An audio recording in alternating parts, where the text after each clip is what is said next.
Nomor berapa tadi? Overcredit ya? Overcredit di bawah tangan.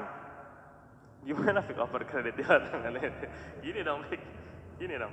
Bawah tangan jadi overcredit itu Pak, gini ya. Kita beli cicilan rumah misalkan, terus suatu saat kita udah nggak kuat.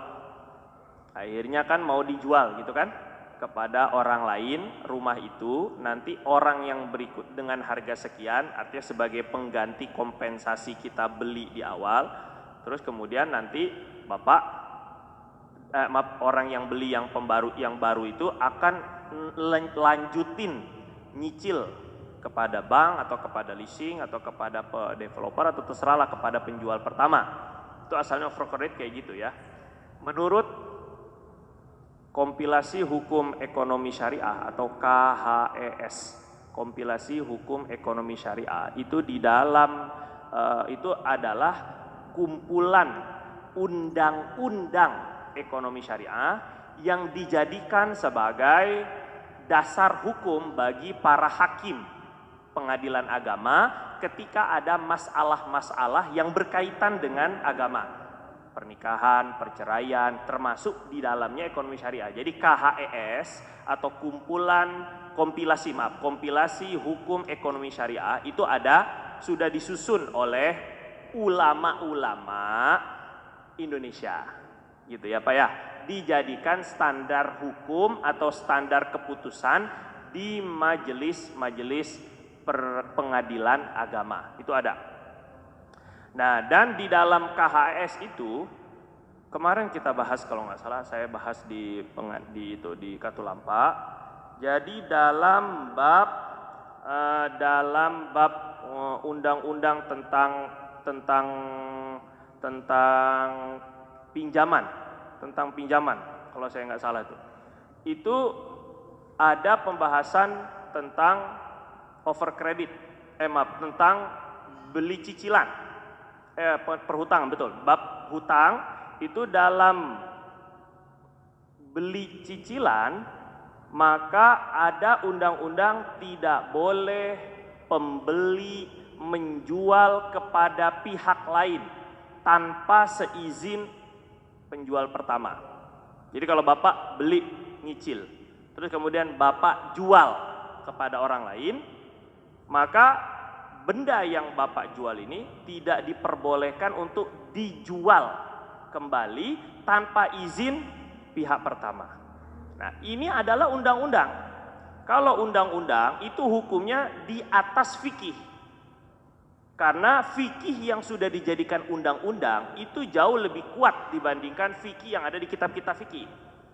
Gitu ya Pak ya, demi kestabilan negara. Kalau masing-masing orang boleh ngambil fikihnya, gitu kan, dengan alasan berbeda pendapat, nggak mau ikut undang-undang, hancur ini. Nggak bisa, negara nggak bakal bisa jalan.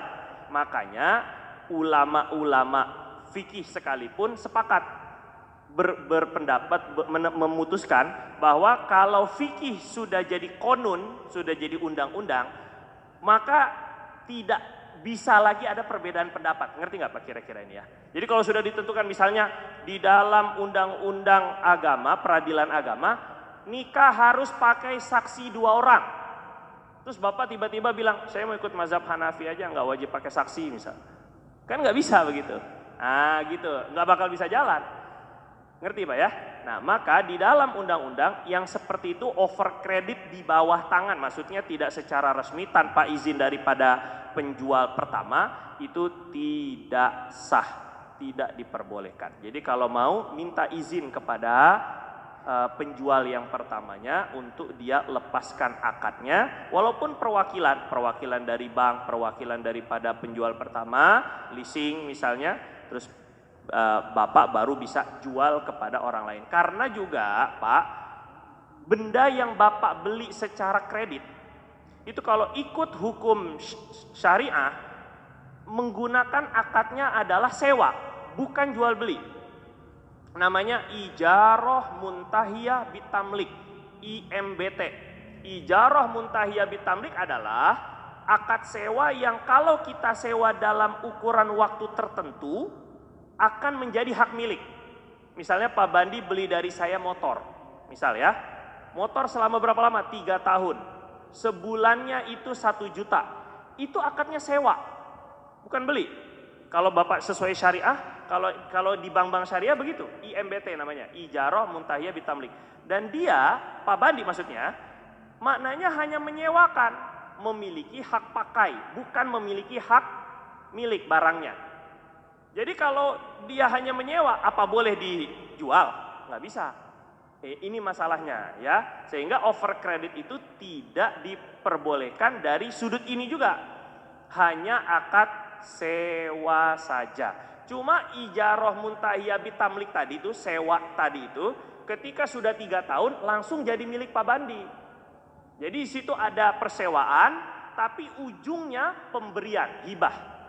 Nah, begitulah lebih kurang Pak ya. Jadi sehingga tidak diperbolehkan intinya over credit di bawah tangan, artinya tanpa izin dari penjual pertama.